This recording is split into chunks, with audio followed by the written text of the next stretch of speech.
नमस्कार दोस्तों, online YouTube channel पर आपका स्वागत है। मैं शंकर लाल सैनी।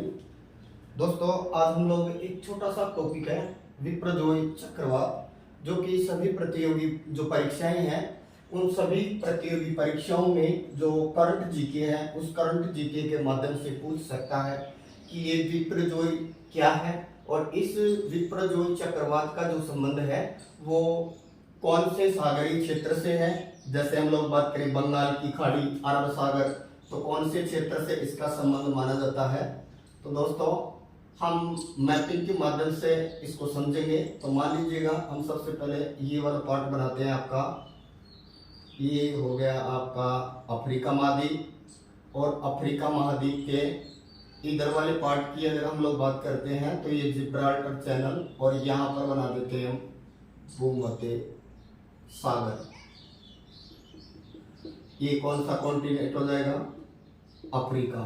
अफ्रीका, फिर इधर लाल सागर, और लाल सागर से फिर ये आपका अरब प्रायद्वीप, फिर ये हमारा भारत, फिर आगे चाइना वगैरह, और ये होन्शू, होक्काइडो, रूस का बाकी ये कहे कि जो आपका जापान वाला क्षेत्र, ये श्रीलंका, ये छोटा सा देश मालदीव। और इधर हम लोग बात करें तो ये जो छोटे छोटे जो कंट्रीज होते हैं, इधर छोटे छोटे जो देश हैं जिनको हम लोग इंडोनेशिया, थाईलैंड के तौर पर जानते हैं। तो दोस्तों, इधर यहाँ पर एक सागरीय क्षेत्र है, इसको कहा गया है अरब सागर, और इधर है बंगाल की खाड़ी।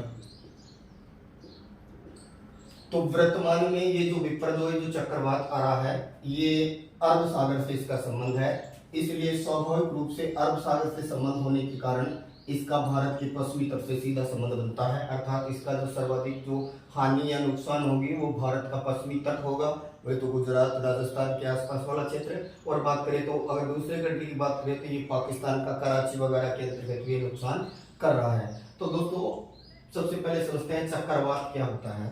तो देखिए, चक्रवात जो होता है उसके केंद्र के अंतर्गत है वो निम्न दाब होता है। चक्रवात के केंद्र में निम्न दाब होता है और बाहर होता है उच्च दाब। और आपको पता है हवाएं हमेशा उच्च दाब से इस निम्न दाब को लेने के लिए फॉलो करती हैं और एक वृत्त या सर्किल के रूप में या साइकिल के रूप में चलती हैं, और इसी को हम लोग बोलते हैं चक्रवात।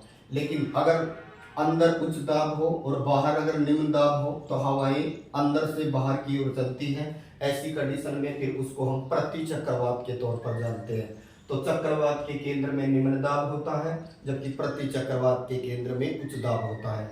चक्रवात में हवाएं उच्च दाब से, मतलब ये कहें कि बाहर से अंदर की ओर चलती हैं, जबकि प्रति चक्रवात में अंदर से बाहर की ओर चलती हैं, क्योंकि वहां अंदर कैसा होता है? उच्च दाब होता है, और बाहर कैसा होता है? निम्न दाब होता है। दोस्तों, दुनिया में बहुत सारे चक्रवात हैं, ये बहुत सारे चक्रवात हैं, ये जाने जाते हैं। जैसे ऑस्ट्रेलिया का विली विली है, जैसे हरिकेन है, यूएसए का हरिकेन है, टोर्नेडो है, जिनका संबंध मैक्सिको की खाड़ी वगैरह से है। उसी तरह से भारत का हुदहुद है, ये हुदहुद भी क्या है? चक्रवात है, और इस चक्रवात के अंतर्गत है ये बहुत ज्यादा बारिश होता है और जन और धन की हानि भी हो सकती है।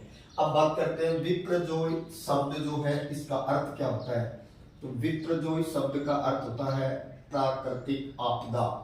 प्राकृतिक आपदा यानी जो प्राकृतिक जो मुसीबत होती है, विपत्ति जिसको बोल सकते हैं, प्राकृतिक विपत्ति जिसको बोल सकते हैं, आपदा जिसको बोल सकते हैं, वो ही विप्रजोय का अर्थ दिया गया है। फिर प्रश्न उठता है विप्रजोय का ये जो शब्द है ये किसने दिया है? तो ये बंगाली वर्ड है। विप्रजोय कैसा वर्ड है? बंगाली भाषा का शब्द है ये, और स्वाभाविक तौर पर ये भारत का जो पड़ोसी देश है ये बांग्लादेश द्वारा दिया गया है। तो विप्रजोय शब्द जो है ये किसके द्वारा दिया गया है? तो याद रखिएगा, बांग्लादेश।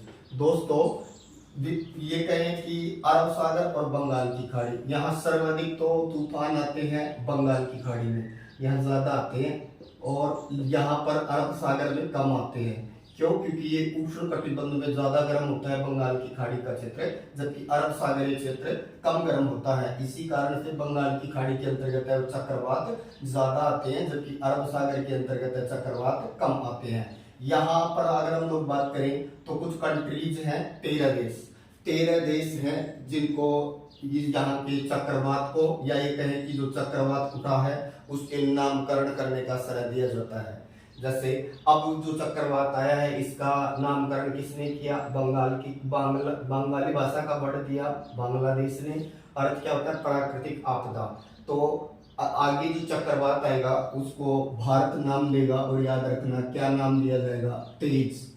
जो अगला जो चक्रवात आएगा उसका नामकरण भारत करेगा, और क्या नाम देगा? ध्यान रखिएगा, तेज नाम देगा। जबकि वर्तमान में विपर्जय बांग्लादेश ने दिया है। 13 कंट्री ऐसे हैं जो कि ये नामकरण में शामिल माने जाते हैं, जिनके अंतर्गत है सऊदी अरब है, यूएई है, ओमान है, यमन है, पाकिस्तान है, भारत है, बांग्लादेश है। इसके अलावा बात करें कि ये जो अफगानिस्तान है, इधर बात करें तो म्यांमार है।